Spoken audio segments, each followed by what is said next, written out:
Hey, how you doing? It's Clayton here from howtodrawcomics.net, and today I'm in the house with a very wonderful friend of mine, Michael Oden, the creator of Elysian Fields, who is bringing you a brand new title, which we are going to be talking about today.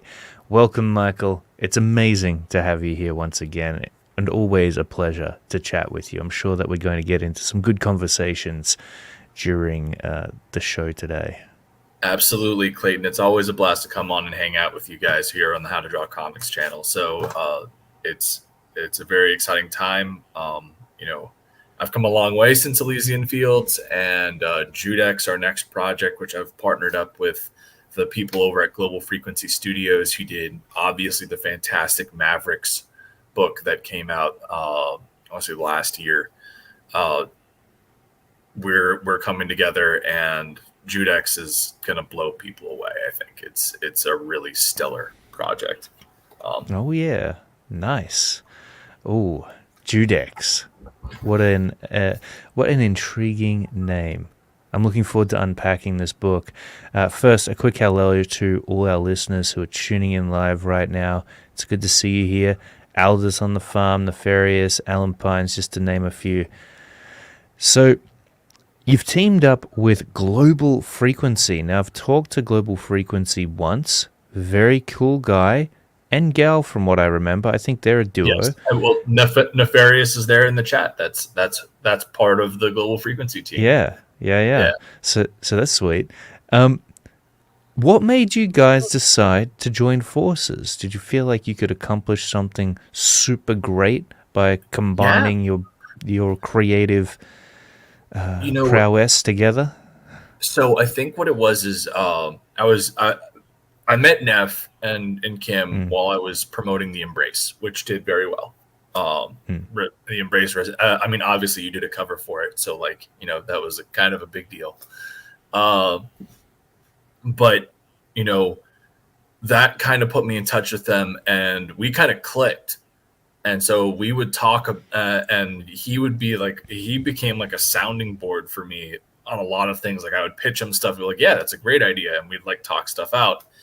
And we would also talk about the state of indie comics and everything like that, and where we would plan on going with things. And eventually, it just came to a point where it was like a natural thing where we just talked about, why don't we team up and do something? And so, I pitched a few projects, and so the first two of those are coming out this year, and the first one of them is Judex. And so Judex is this rework of an old public domain character. He first appeared in a silent film in 1916, and he served as a chief inspiration for Walter B. Gibson's The Shadow.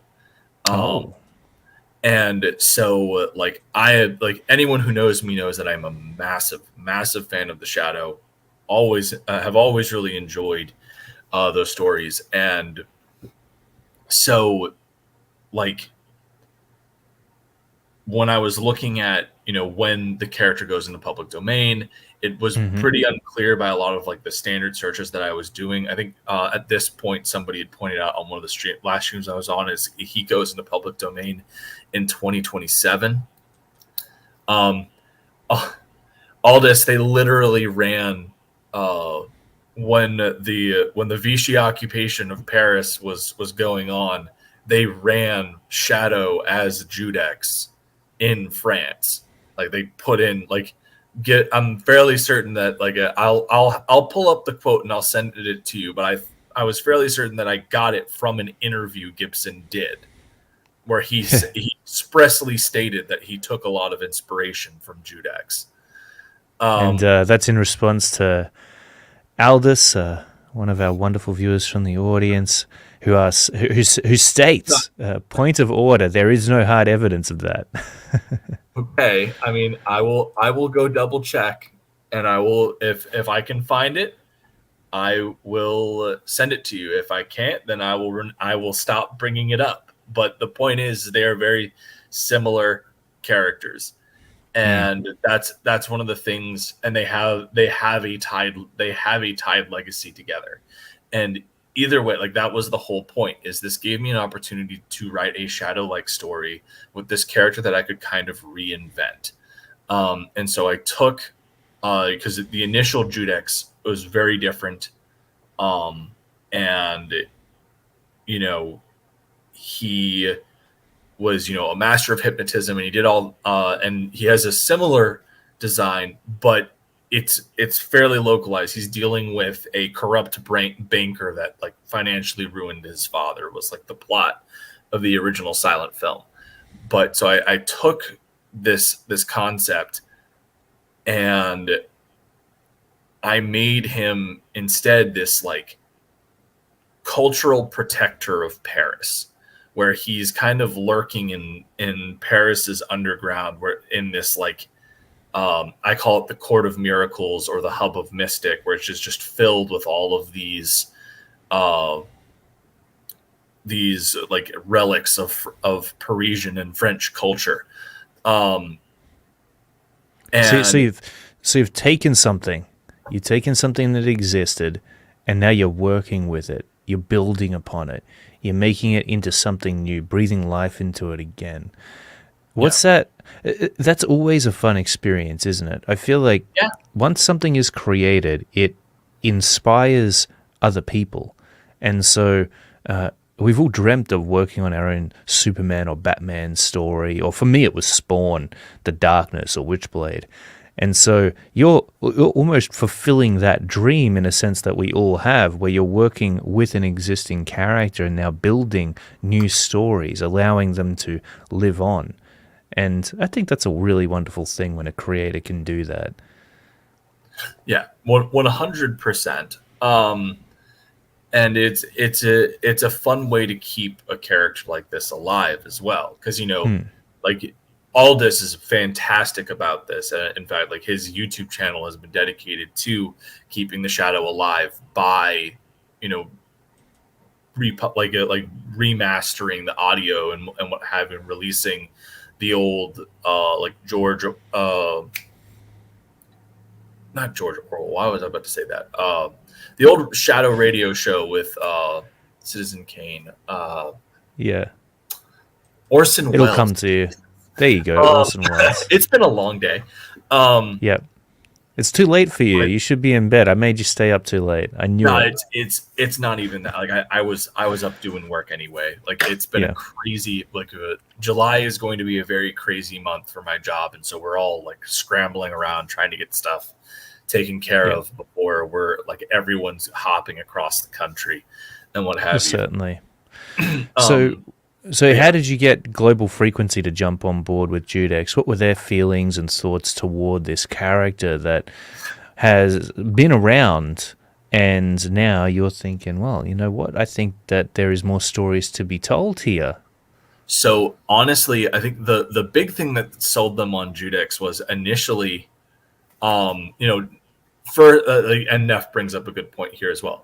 Initially, the first step in our creative process of getting together was I was brought on to write a side story for his Mavericks book series called Miss for mobile support service.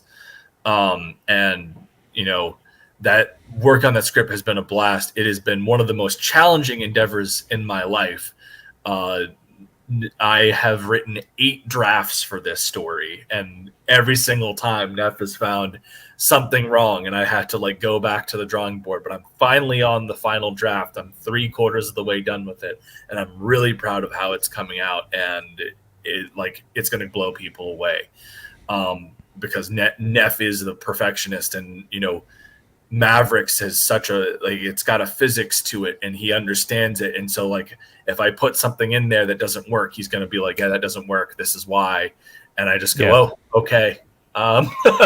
So you're going through a real learning experience working with Nefarious right now. It's been a great process. And when we first talked about Judex, I was initially working with a different artist that had asked, that they had told me that they would prefer, rather than me doing like your traditional, like, here's the page, this is how many panels I want, this is what I want to have in each panel. He wanted me to write like a prose summary of what I wanted to have on a page. And so the first time that Neff heard anything from Judex was like me reading to him like the script was. I was really proud of how it came out, and and Neff just goes, "Dude, what the fuck? Please tell me that that's in the book." And Yeah. I was like, "That's just a page description," and he just goes, "What?" Nice. Nice. and and so like it was a blast, and so we started talking about that, and you know, with how things were like, there was a point, I want to say a year or so ago, where things were like really looking really weird in crowdfunding, and I was like, all right, if I want to continue to produce books, I need to figure out a way to do that. And we talked to Neff, and it was like, and we have a very like-minded business mindset in terms of how we want to progress and how we want to use crowdfunding as a stepping stone to build up to something bigger. And like all of that stuff gelled, and like I pitched him obviously Judex, and then we have the Field, which is another big character that we'll be doing later in the year, I believe in November for Veterans Day. But like everything just came together, and then working with him on this script has been just stellar. You know, we had a very strong base, and then Neff's eye for perfection, his keen eye for detail has taken that script and elevated it. And then when you pair it with the art that we have, we really lucked out with finding Fabrizio Ugolini, who has done work for Heavy Metal Magazine and a whole bunch of other, like stellar job. And the guy, when I first saw Fabrizio's line work, I was like, I don't want a colorist. I just want the black and white, because it looks like a black and white, like Sapatone film. It's perfect. It fits the setting. It's brilliant. And like he brings such energy to the pages and everything. Like if you scroll down on the sign up page, you'll see just like some of the work that Fabrizio's done, and it is just beautiful. It really is stunning. Like he is such a tremendous talent, and I'm so like he's been so easy to work with. You know, like, and trust me, like Neff is the perfectionist, and like he'll go through and we'll make several corrections. And Fabrizio's like, okay, do you want like all right, so let me verify that this is what you want, and he'll like constantly send us updates and everything like that. He's very easy to work with, consummate professional. Really enjoy working with him. And this whole project's just been a blast, and it's the first step. And man, we've got a campaign for you guys. Like it's going, like, not even just the book itself is a treat. And I believe Neff announced this when we were on Critical Blast talking about this a few weeks ago, but our base tier on this book is going to be $10 for the book, no shipping. Really? Yes. And for the printed book? Yeah, for a printed book. Well, that's a heck of a deal, from the sounds of it, Michael. So that is like the basic tier on the campaign, and then as you build up, like you get more stuff and more stuff, and like we've got some exciting stuff. In fact, I actually have some things to show you from the campaign. That's pretty sweet. That Neff sent me today, and he's like, "Show this on Clayton's show." I'm like, "Absolutely." You got some goodies to share with us. That's do. good. But so first, let me. I'm gonna prep up some pages as well. So, what were you gonna ask? Well, you know, you said something really interesting that caught my attention before. You said that you were noticing or feeling a little bit insecure as to how the crowdfunding movement was moving. What did you mean by that? And then what were you thinking in terms of how you'd move forward would help you to overcome those obstacles? Yeah. So like what it was there was a period last year, I think it was in like February, where you had like, I want to say there were like 20 campaigns that launched. And unless you were a professional that had like a big dude, unless you were like a professional that had a crowd that you had brought over from the mainstream or everything, it was really tight. You weren't having a lot of people breaking like the 5-figure barrier. And if they do, they were only barely doing it. A lot of campaigns that would normally have done better didn't. And there were a lot of things that happened with that. And so it's a whole deal. And then obviously you had, Eric D. July does ISOM in the fall of last year, and he makes like gangbusters and then fulfills like a month or so later. It changes, like the game is constantly changing.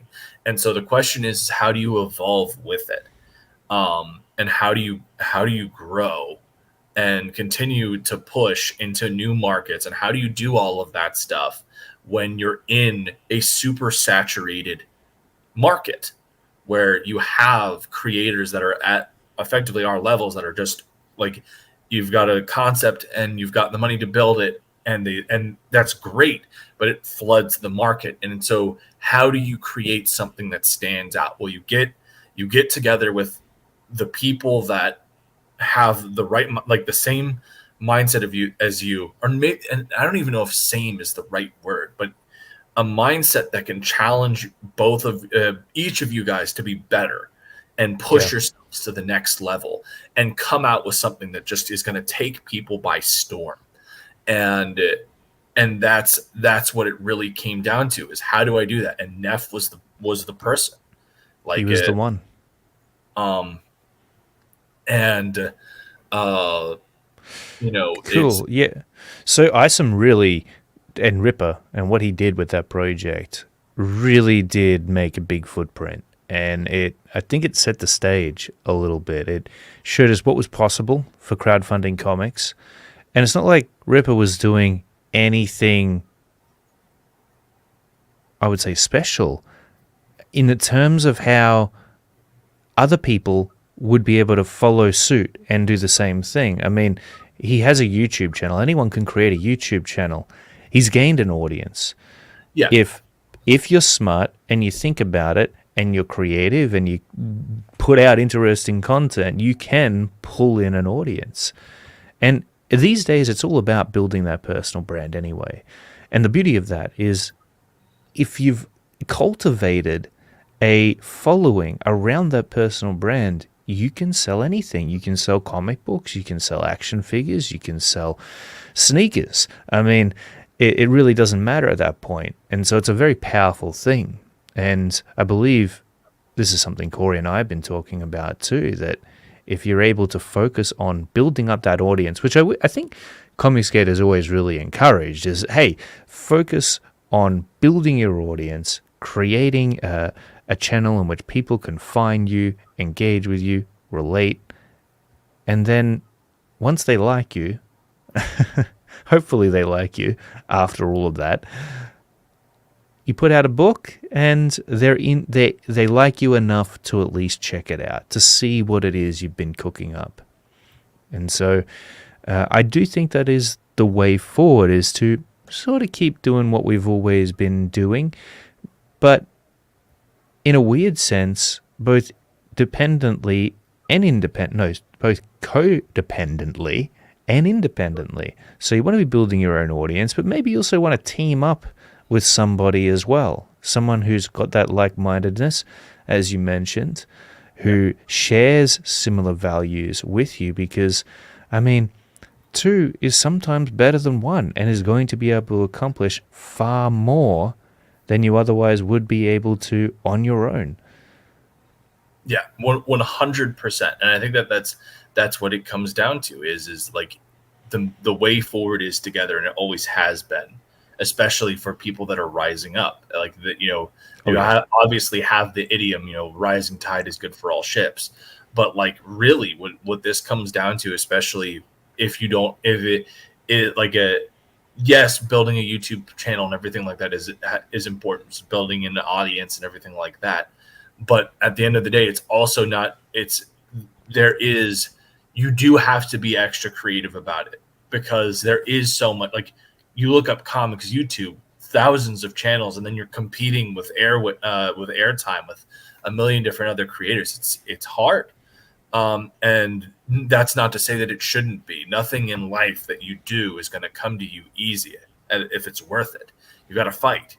Um, and part of that is getting creative. And I think that one of the biggest ways that we can do that is finding the right people to work with and coming together and building something together to move forward and move past things and go get into a direct market or go do any of that stuff.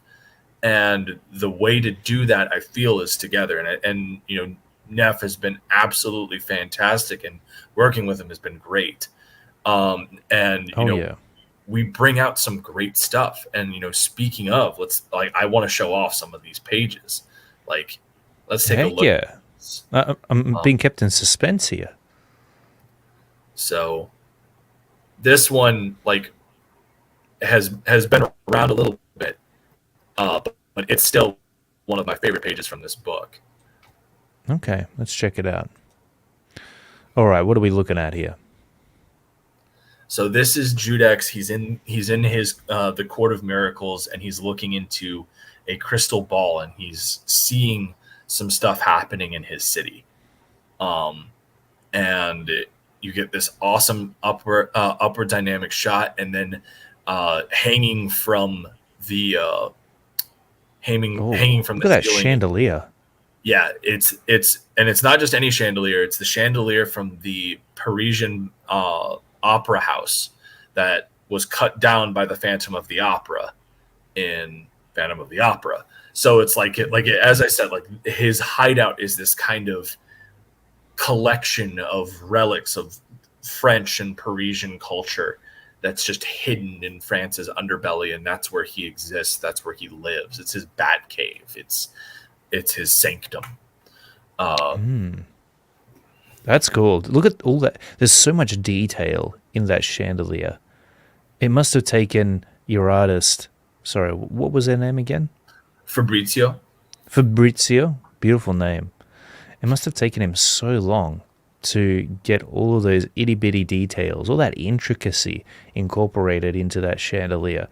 And I think that when you find an artist like that who's willing to take the time to not leave any stones unturned, to put in every ounce of effort they've got to creating you the best illustration they can, they're a keeper.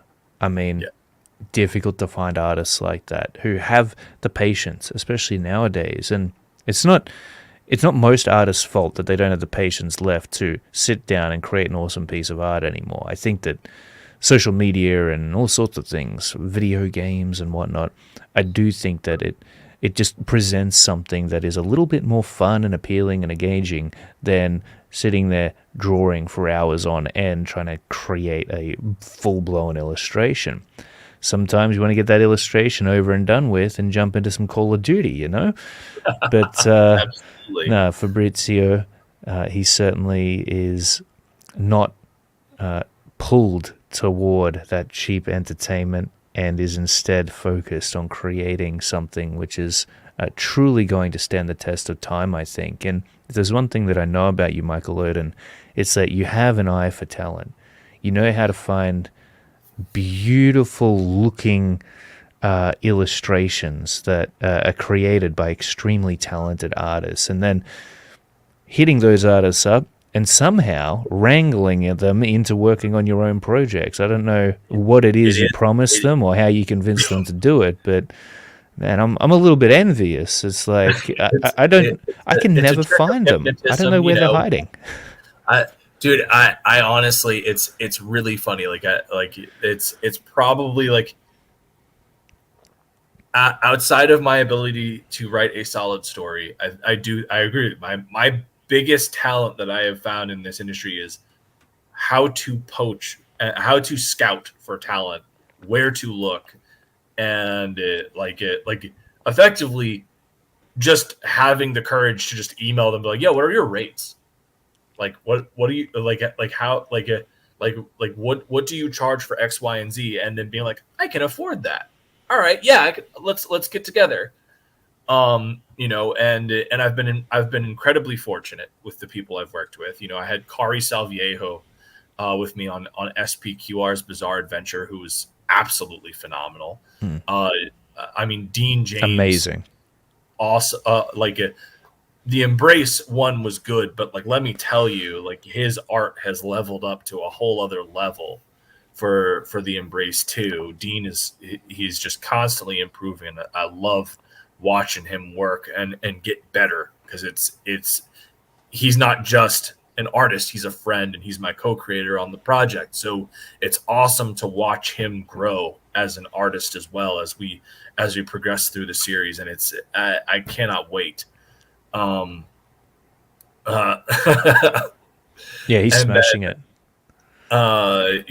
we've got Fabrizio Ugolini that we have on here on the book that we have coming in November, The Field. We have Kevin Keane, who is the cover artist for 5 McFarlane Spawn titles right now, and King Spawn 23 that just released this week. He did the interiors on. Wait, he's working. He's going to be working with you? Yes. That's incredible. What a Yeah. surreal experience. How did that happen? So we had one artist lined up, and then they weren't able to carry on with the project. And so Neff told me, go find a different artist. And I was like, well, I found this guy. I really like this guy, but I don't know if he's going to be available. And I hit up Kevin and I gave him the pitch. I showed him the character sheets and everything. He says, this is great. What do you need me for? I was like, can you do a 25-page interior story? Yeah, man, sounds good. And that was it. He booked us in his calendar. He was initially going to start in June, but he had it's very clear what he had come up. McFarlane had him do the interiors of King Spawn 23, and he crushed it. Like it's so like he was revealing some pages on Instagram today. It's so good. And Awesome. And so like in 2 weeks he's starting on The Field. So what kind of page rate roughly? I mean, you don't have to give me an exact number, but what kind of, like, where in the tier of pricing does an artist like that sit? Because I got to imagine that's not cheap. It completely varies, and that's what I found is like a lot of these guys, they they aren't as out of reach as people would think. Like, yes, it's going to cost money, but it's a worthwhile investment that is going to ultimately pay dividends back, because if you get somebody at that level and they're producing the pages and they're taking your words and they're taking your story and they're making it come to life in the book the way that you want it to be. Yeah. Like, it's worth it. Totally worth it.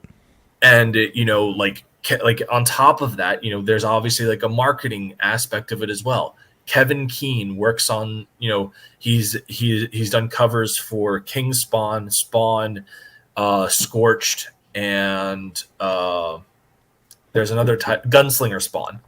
He's done covers for all, like, main A covers for all of those, and at least one of those titles' main artist is Brett Booth. So like, if you're being trusted by Todd McFarlane to do an A cover for a book drawn by Brett Booth, and you're doing the A cover, like, that's that's a good artist. Yep. But that's so awesome. And anyways, but like that's the whole thing, is you just have to have the courage to ask. And that's what I think what happens with a lot of people is they see these names and they see them and they go, oh man, this guy works for McFarlane. He clearly has got it's like my wallet's not going to exist. It's going to be incinerated. But if you don't ask, you won't know. For sure. Absolutely. Even if it turns out that they are way out of your budget range, at the very least, you've created that interaction. And some of these guys will be like, oh, well, you're an indie creator. I have separate rates for that. Like, you never know. But yeah, if absolutely. You ask, you're never going to find out. And like you said, there are going to be some artists out there who are a little bit more expensive, but you can still afford them, and you're sitting there and you're thinking about it. Is it worth it for a comic book? And I believe that it is, because comic books, for one, are really amazing storytelling medium. They're one of the most engaging, I feel, because they engage you physically holding the book, looking at it, reading it, spending time with it, engrossing yourself in it. And this is why they oftentimes stand the test of time, and you find yourself reading them decades later after they were published. And I know I've got some sitting there. There's one by Alfredo Alcala called Kazar, or something like that, if I'm remembering the name correctly. But regardless, it's just this masterpiece. The entire book, it looks absolutely stunning. And you sit there and you think, man, this was created in the 70s or the 80s or something like that. And here I am reading it right now in 2023, holding it in my hands, enjoying it, loving it. Someone is going to be doing the same thing with your book decades later, potentially, if you've put that investment into it, if it is made with love and the greatest level of passion that you can possibly pump into it. You know, things that are cheap, things that are easy to create and take very little money, they don't stand the test of time. They get forgotten about. They get thrown away, sold at a garage sale, or forgotten about, and sitting in the back of an old bookstore, right? That no one ever visits. So, you know, I think it's definitely worth paying that slightly higher amount for a really good artist and a really good storyteller who's going to be able to produce a book for you that is immortal, that lasts forever. Yeah, absolutely. Just to reassure your investment there, Michael. I want you to know you haven't made any mistakes. You're doing the right thing. I have made plenty of mistakes in my independent comic career. I don't think that, and mistakes aren't a bad thing. They're a learning point, and you have to look at them as a learning point. There are things that I did in my first campaign that I did very well. There are plenty of things I did in my first campaign that were stupid. My first campaign had no right doing as well as it did, but I had a lightning in the bottle moment in terms of timing, and I was fortunate to get into the right shows and you know, be able to spread the market. But then I made all the mistakes with my second book.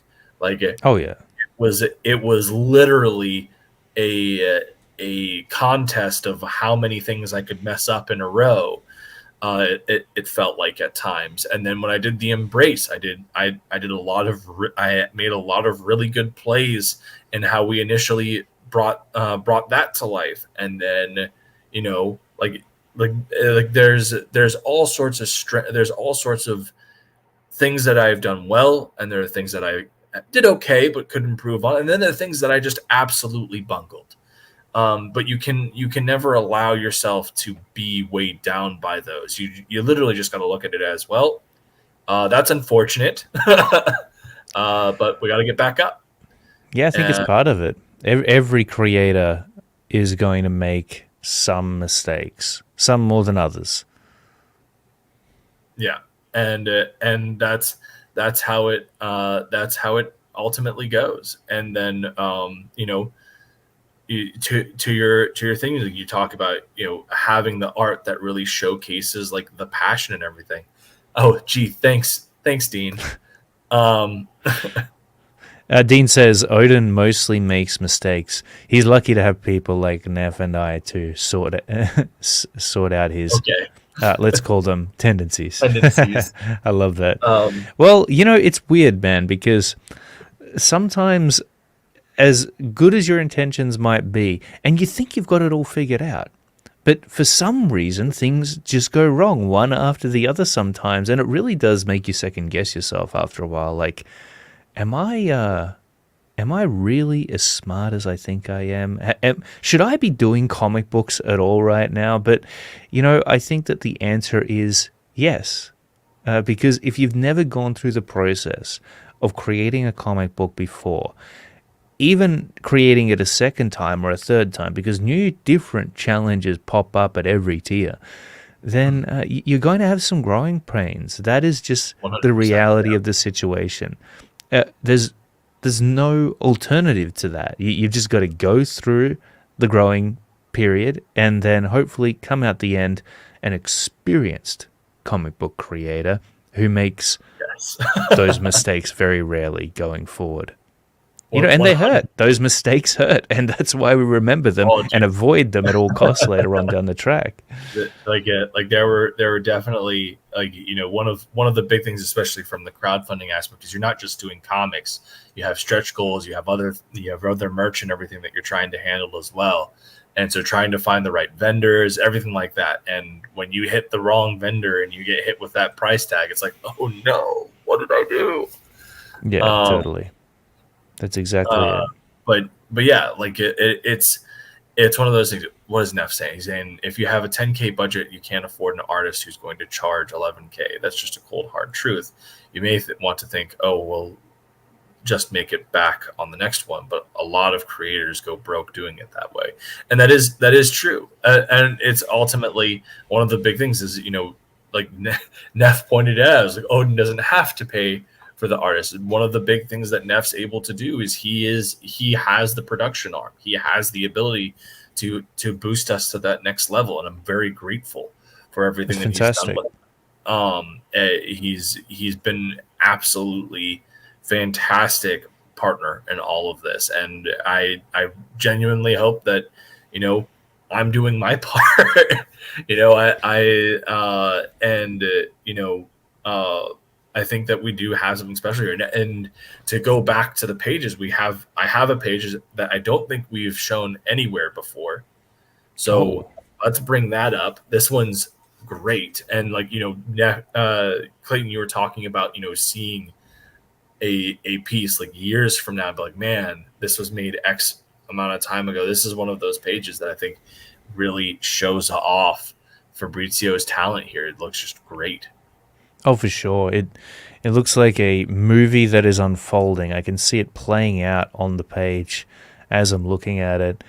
And just that down angle shot in the first panel, you see the guy coming in, the hero of the story, blasting bad guys, the close ups of the bullets going through crowns. And it's just one of those sequences that have a constant movement to it. It keeps you, it compels you as the reader to just continue reading the book, and that's what you want pages to do. You don't ever want them to stagnate. You don't want them causing the reader to get bored or close the book entirely. And I don't think that this particular project, Judex, is going to have readers that do that. I think that they're going to be sitting there by the end of the book just wanting more, I, salivating at the chops. I am hoping so.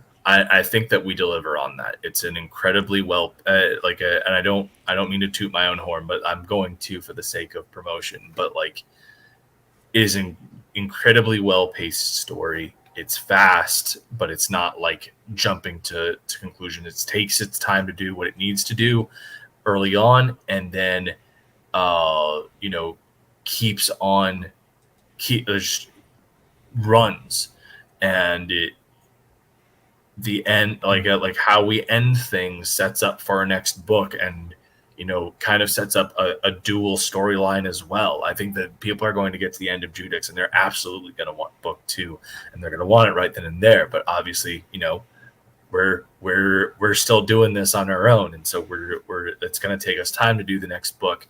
But like, it's been such a blast, and we've already, Neff and I have already talked about obviously where book two is going to go, what the overarching storyline of Judex is going to be, and how it will expand. And there are going to be other things that we plan on doing with the character, and I'm really excited to get to that. Yeah, for sure.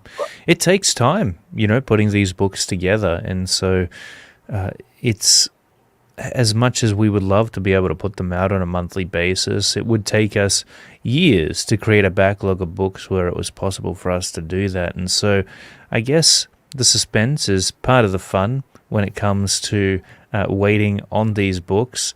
But once you get them, if it's a really good book that has had a lot of time and effort put into it, it's always worth the wait. It feels like you're holding a gem that has been carefully crafted in your hands, and it's something that you're going to treasure much more because of it.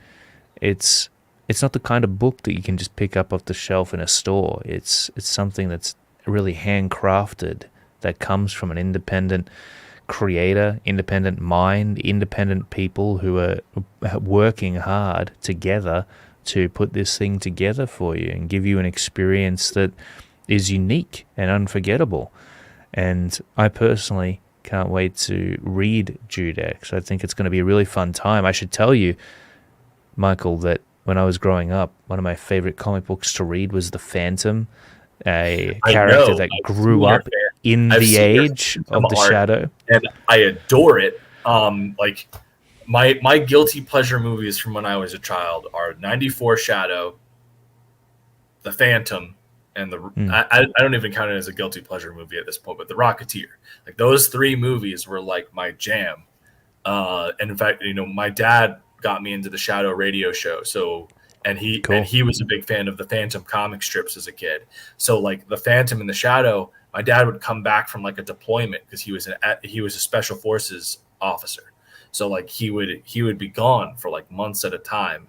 And so when he'd come home, those are the things that I remember is like him reading me bedtime stories of the Iliad. We had this beautiful, like watercolor, maybe even maybe even like oil pastel, illustrated edition of the Iliad for kids because times are different.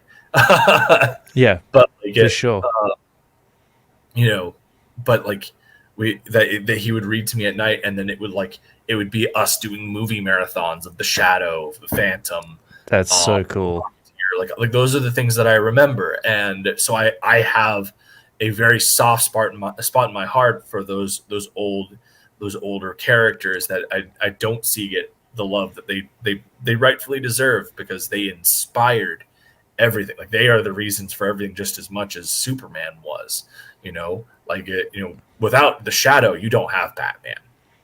Oh, for sure. Without the Phantom, you don't have superhero costumes. Full stop. He's the first one. They're so influential and they've got such rich stories.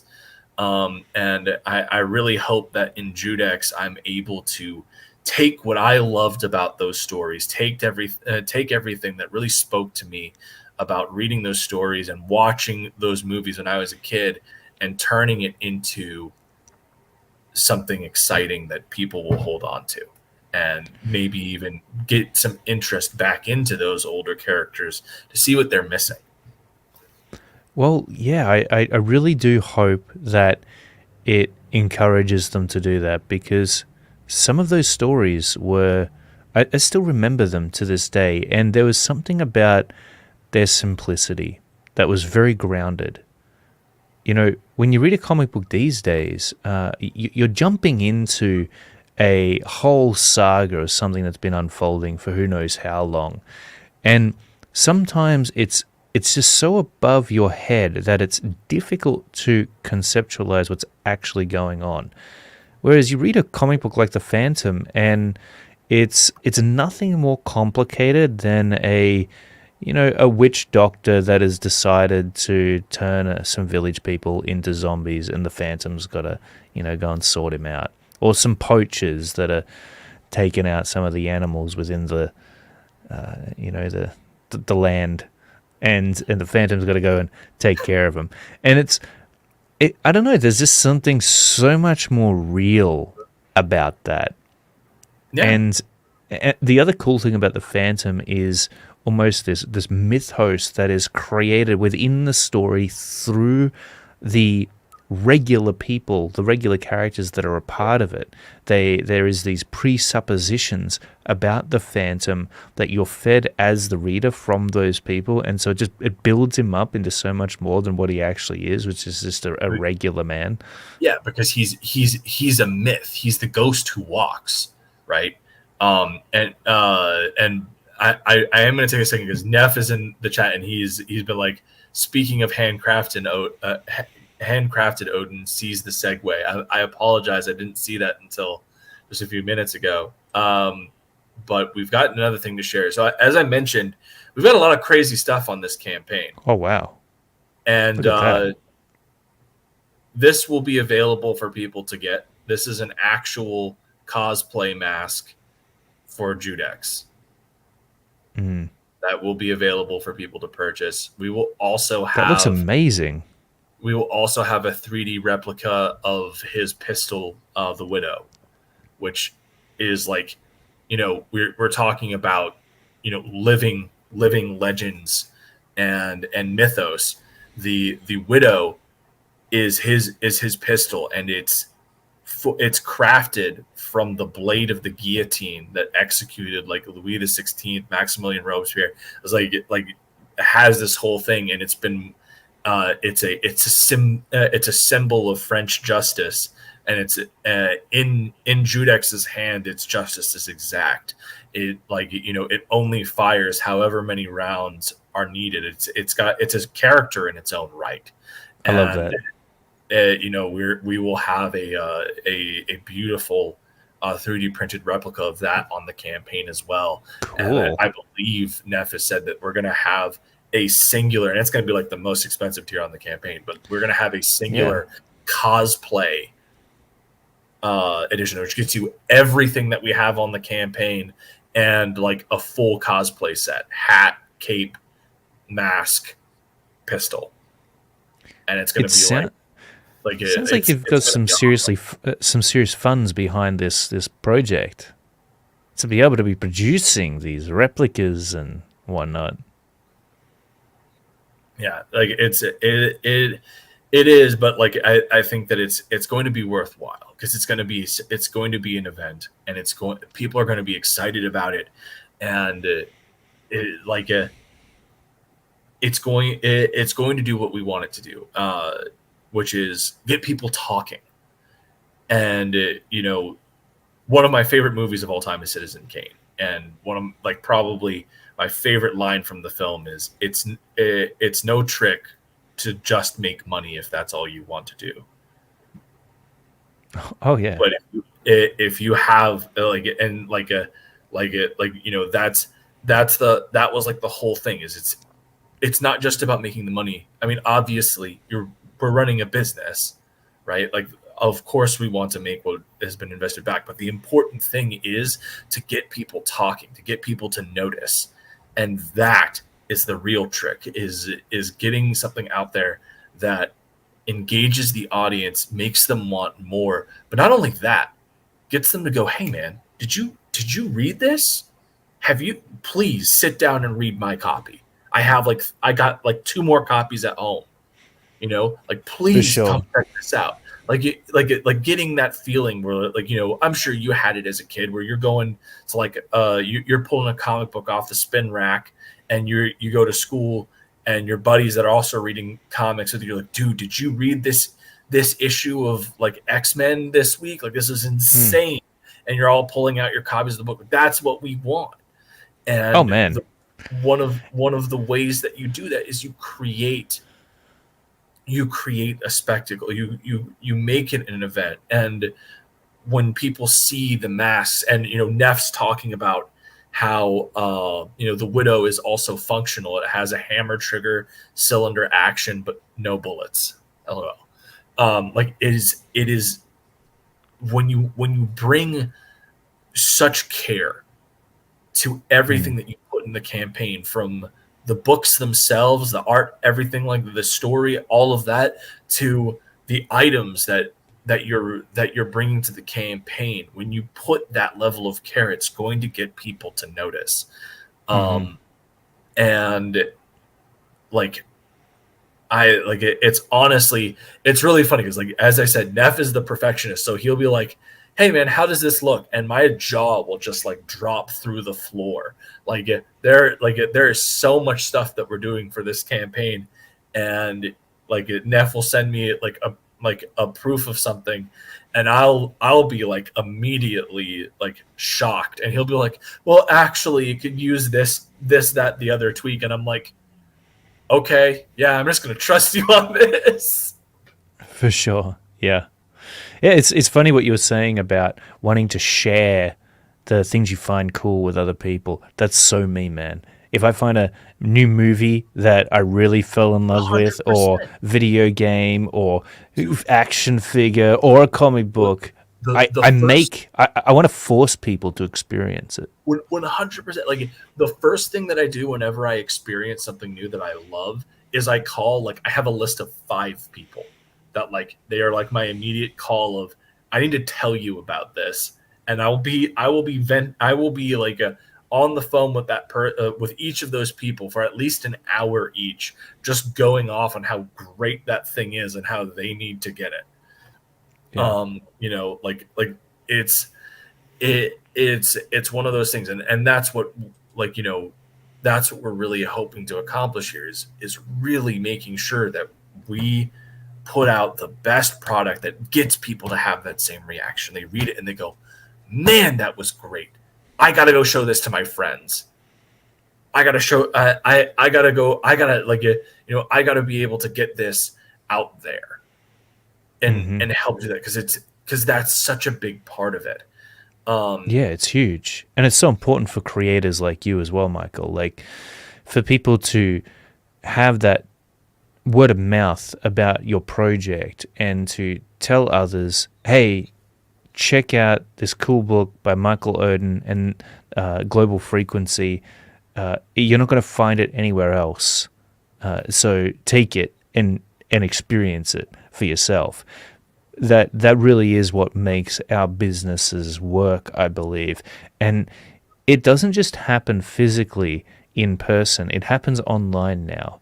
So Yeah. if that's why I think imagery is so important, and you've got that sorted, Michael. You've got the imagery down pat, which is why a lot is working in your favor in regards to the shareability of your project.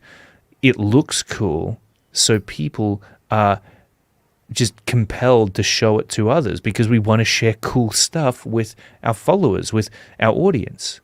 And so I think that is something that we can all learn from you, Michael, to really, whether you're hiring an artist out or you're doing the artwork yourself, to make it amazing. Make it something that stands out above all else. Raise the bar of expectation by all means, and make sure that people are going to want to share it, because people don't want to share subpar, mediocre stuff. Right? 100. There's so much content out there pulling our attention in all different sorts of directions. We filter a lot of it out, and what floats to the surface is only the very best. And Judex is obviously one of those things floating to the surface. So, yeah, well done there. Like I said, you're a great example of what we all hope to be as creators. I'm very humbled to be described in that way. Like it's it's taken me a while to get to this point. Like, and as I'm very proud of the work that I've done, but I do know that, like, I look back at like Elysian Fields and where I started and where I am now, and it's like it's night and day. Um, and it's taken a lot of work to get where I am now, and I hope I can continue to keep pushing and keep going further. And I'm really excited for everyone to get a chance to get Judex in their hands. The book is most of the way done at this point. Oh, really? Oh yeah, no, like we're pretty damn close. That's awesome. I think Fabrizio, we're like outside of this one portion of the book, which we have been intentionally taking our time with, because it's the most important scene in the book. so it's getting like some special care. But outside of that, I want to say we're about 3/4 of the way through the script. Neff, correct me if I'm wrong.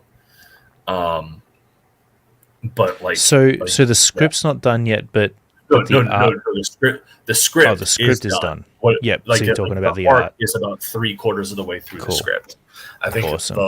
the like outside of outside of this one moment that we have, I want to say we're close, like we're around page 20, and like the main Nice. story is like 25 pages, and there's a 5-page epilogue. So like Okay, cool. we're pretty damn close. So it's 25 pages. You can pick it up for, or you will have the option of picking it up for $10. And does that all work out for you guys financially speaking? Do you still get to take home a little bit of the pie at the end? We I mean, hopefully, like at the end of the day, I don't want to speak to like at the end. What I I will guess say Nefarious is taking care of that stuff, is he? yeah, Right. Nefarious is the one building the campaigns and everything. That's one of the things that's like the greatest decision about this for me is I don't do the campaign stuff. I'm not bad at it. I've done very well with what I've done, and I've even helped others build and design their campaigns, and those have resulted in success. Like Aquila did very well, and I was brought on to help out Connery with Shift, and while that didn't fund, that was a whole thing of it did pretty well considering what there was to work with. But like, we did a like, Neff knows marketing way better than I do. Oh, awesome. I'll have to talk to him. Like, like, so Neff's correcting me. 30 pages of sequential art total. So I know there's 25 pages of main story, and then there's a 5-page epilogue. So that's 30 pages of comic. Cool. That's awesome. Then, so it's a 30-page book. Yeah. Well, I mean, I think it'll be 36 once you include cover and like obviously you've got 4 pages. Oh, right. Yeah. Like that. Got you. So I think the base book will be around 36 pages. Sweet. From cover to cover. Okay, awesome. Wow, that's exciting stuff, Michael. All right, we've got a few minutes left. Have you got any final words you would like to impart onto our beautiful and wonderful viewers and listeners today? Anyone who showed up and listened or watched, or even if you're watching on the replay, thank you guys so much for the interest. Please make sure you're signed up for Judex. And we are launching July 14th. We'll be launching on Bancroft's channel. July 14th, of course, being Bastille Day, which is the best day to launch a book about a protector of French culture. So how appropriate. We're gonna have a ball, and we've got Neff and I've got some fun little things planned for that launch as well. It's gonna be a good time. We hope to see you there for that. We hope to see you signed up for the Judex sign up page. We'll obviously be doing some form of pre-launch special, and you don't want to miss out. So last little shout out to Aldis, who has been fantastic with helping promote his show. He had me on the show. He had me and Neff on the show The Gutter a few weeks back, and it was fantastic. He runs a great show over there. So if you haven't checked out Aldis's channel, please make sure you do that as well. He also, as I said, curates the Shadow audio series. Like, oh, really? Nice. Oh yeah, no, like if you haven't heard like the old classic Shadow like radio programs, you need to go check out Aldis's channel because he has them. Like he's remastered the audio engineering on it so that it sounds so crisp. It's great. And then Neff in the chat, thanks so much for being a production partner. I hope you're having a good time in Japan, and hopefully I didn't botch this. Crazy Mad Dean, thanks for coming to hang out. I think I saw Eric Guapo in the chat earlier. Thanks so much for all the support that everyone has shown. I know I've probably missed a few people, but I wouldn't be here without you guys. And thanks so much for helping me continue to make something that I never in a million years would have thought I'd actually be able to do. So That's awesome, man. Well, yes, Aldous is a fantastic individual. He's always been very supportive of the Barton Bros as well, always had our backs. So it's only appropriate that he's working with a great bunch of guys like you. And it's getting behind Judex. I highly encourage everybody to check it out and sign up at the very least on the landing page, which is linked in the description below. Thanks so much for watching, everybody, and tuning in today. We really appreciate you. If you'd like more comic art tips, tricks, and tutorials, be sure to head on over to howtodrawcomics.net. Got a bunch of drawing tutorials over there, some videos, some courses, etc. And until next time, my friends, keep on drawing, keep on creating, and we'll see you in the next video. Bye-bye for now.